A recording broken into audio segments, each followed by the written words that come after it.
Out here with the birds this morning. This is a 40-foot gooseneck, and we are building the biggest honkin' tiny house I have ever seen.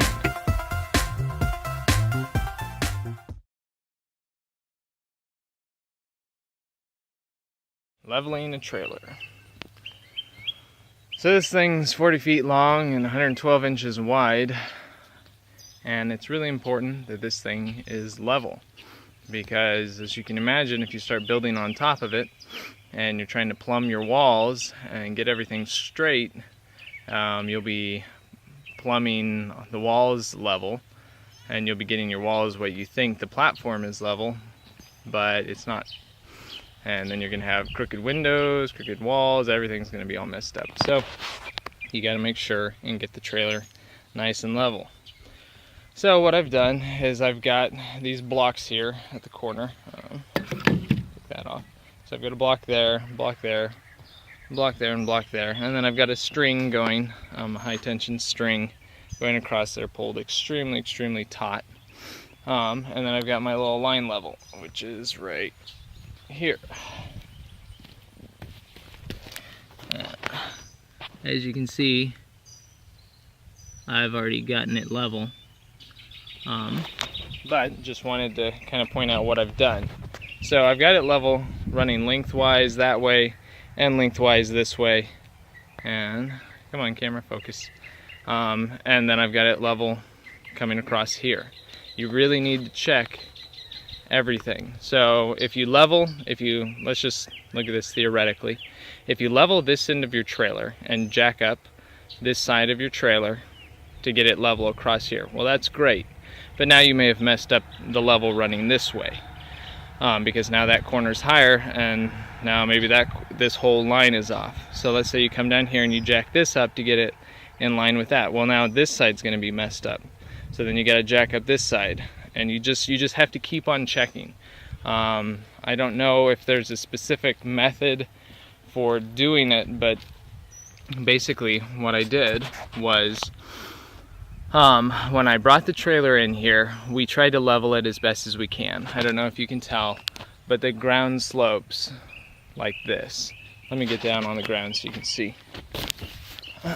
Okay, you see how high up the trailer is on that side and how low it is here? That's only like, I don't know, 28 inches off the ground there. That's at least 36, if not like 40. So the trailer is quite a bit higher on that side than it is over here. So when we first brought the trailer in, we leveled it as best as we could just to get kind of sight leveled. So you can see on this side, and this is what I did today, but on this side we've got just this little, this is a rock driveway, so I don't need like the 16-inch concrete blocks as my support because the ground doesn't sink right here. Anyway, so let me try to get in the shade. Come on, camera. Yeah, anyways, you get the general idea. So anyways, the jacks are down. This side has two little stepping stone pads underneath it. This side's only got one because of the discrepancy in the height of the ground. And then coming down here,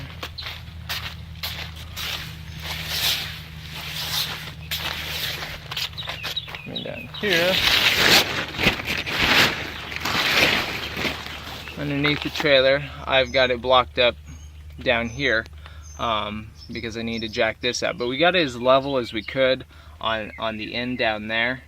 But then once I had it sitting here, then I started jacking up this end. So I've got a block there, and then you can't see it, but on the other side of these tires, about another 8 feet down, is another block. You can just barely see it over there. Anyways, so I've got those blocks there, leveling it out, raising up this end higher so that it'll be level with the front. Because that's one thing, is it's hard to drop a side down lower. It's easier to raise a side up than it is to drop it, because things can only go down so far unless you start digging holes. Alright, so this is all I'm using to level it. Open this up down here. All I'm using is a 20-ton bottle jack, a low profile bottle jack from Harbor Freight. That's what I'm using to level it. I don't have two of them, just one. Two might make it easier, but I doubt it. It's been pretty simple. I just set it up on a concrete pad. Normally I'd have a block there, but that one, and you can see I don't have it in between this span here jacking up on this, because that plate would just bend right up. I've got it right on a metal support piece that's directly connected to this 12-inch I-beam. So yeah, I've got a support there, and so all I'm doing is, for those of you that haven't used these, you just tighten up the little whatever bolt down there, whatever you want to call it, and then you just start jacking. And you can see I can raise this up. Alright, you can see that's raised up. I'm gonna let it down. To let it down, you just twist this to the left counterclockwise. It's just like a standard floor jack or car jack. So anyways, so you can watch. So once I place my shims under there, what I'm thinking would be level, I let it go. You can see it just dropped down on top of my shims. And so one thing, just really quickly to mention, is like, wow, that's not a lot of support. No, it's not. But if you look, I've got this shim directly underneath here, and also my shim is spanning these. You cannot, like if I were to have this shim under here running this way on this concrete block, it would just crack it in half, because there's nothing bearing the weight between here. But since I have this shim bridging these two supports, just think of it like a standard structure house, it's not going to crack this middle piece and fall down. And then this is a standard cinder block down here. Also, this cinder block has holes in it, just a standard cinder block. And so you see I've got it turned upright like this. I don't have it laying down like that. It's stronger, these blocks are stronger when you have this flipped vertically like this. This is okay like that because, like I said, I've got it spanning two of these joints. So I've got pressure running down this membrane and this one. Anyways, just figured I'd mention that. But wherever you see, this is a big steel I-beam. It's got good supports. Same on the other side. There's two of these running down the length of the trailer. That's good support, but this stuff still bends. You can't span this kind of a distance and not have slight bending. And it's not really even so much. Well, yeah, I mean it's just bending just slightly. So you've got to support it. Because what I found was I leveled this corner and I leveled that corner and I got it pretty much level here, but I noticed right here in the middle my floor is down just a tiny bit. When I say bending, I don't mean it's like bending a ton, but the I-beam had dropped maybe 1/4 of an inch. Yeah, probably about 1/4 of an inch from the height of this side and that side. I mean, it's a 12-inch I-beam and everything, but I'm also going to be building a house on top of this thing.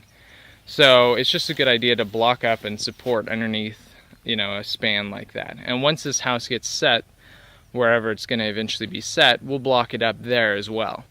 But yeah, so anyways, so here's my line level going across here, and you got to make sure that you get the string extremely tight, because it'll sag over this distance. What you can also do is you can do smaller distances, and you could put a block right here and that was the same height, and you could just do half the distance.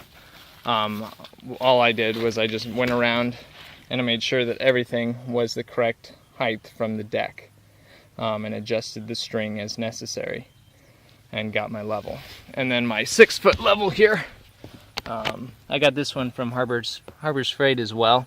I went through 10 of their levels before I found one that was actually truly level. So be careful. If you buy from Harbor Freight, make sure that you're checking all their products out, especially their squares and levels. So anyways, so I go around with this level, and I just see that everything is level. Now this side is slightly off level, is kind of necessary with a trailer this long. the metal only flexes so much. And so when I lift up this side a little bit, just a teeny bit to get it perfectly on level, well, yeah, that's about as good as I'm gonna get. You can see it's not perfectly in the center. I'm about 1/8 of an inch off. Like when I lift it up with my fingernail, that gets it on level. So that's not a big deal. 1/8 of an inch over a 9-foot span. So you don't have to try to get everything absolutely 100% perfect. Just what I'm going to be doing is while I'm building, I'm going to be rechecking this. It's too much glare. Because the weight of the wood that I'm going to be putting on top could sink some of my supports down.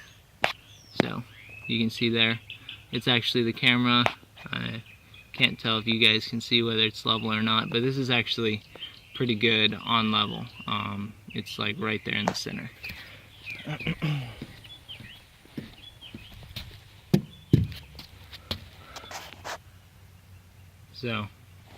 So yeah, anyways, so I just go across and I keep on checking, and I already squared this thing up from corner to corner before I put the deck on top.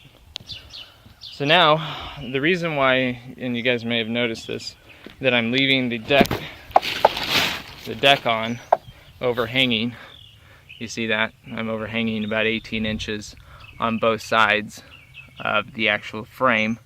The reason why I'm doing that is because my walls, I'm doing a balloon framing on my walls. I'm not building a standard 8-foot up or whatever, 78 inches up, and then building my loft on top of that, you know, putting the deck down and building my loft on top of that with my roof above that. What I'm doing is I'm building an actual, on this side I believe it's like 12 foot, I don't even remember, I don't even remember. Anyways, it's about 12-foot tall wall on this side, and then I'm putting a 2x4 brace running the whole length of the wall, and then setting my joist on top of that 2x4 and nailing it into the side of the stud and running across the wall. Anyways, once I get to that part, you guys will see better what I'm talking about. So anyways, so my walls are going to be about 12 feet tall. So if I was trying to build my wall on an only 9-foot whatever 112-inch deck, my wall ends would be sticking off. So if I leave this on, I've got 12 feet of space from one side to the other. Once I build my lateral or my long wall, then I can just pull it out, saw off my excess, and then bring it up and put it right on the edge and get it all plumb and level. But I figured I might as well just keep the excess, because this 1 1/8 Advantech is so tough and so strong that it's just nice to have, so I can have more room to build on. So yeah, once I build my walls, then I'll just cut off the excess and put my walls down. And then of course I got this gigantic tarp going over it. I think we're supposed to have some rain. Doesn't look like rain right now. It's pretty hot out here, but it might be coming next day or two. So that 20-ton bottle jack that I've got underneath there, just be careful where you place it. Put it under, you know, good supports, and then brace up, and just keep on trying different sizes of wood until you get it. I mean, I can look at something and guess, oh, okay, you know, I need to drop this down a little bit. It's gonna lose this much, but it's just trial and error. Just keep on putting some shims of different lengths under there until you get it just right. Now, of course, having a table saw, you can see all of my shims of different sizes. Having a table saw makes this really easy, because I can cut any size shim that I want to go underneath there. So now we're level, we're square, and we're ready to frame the wall.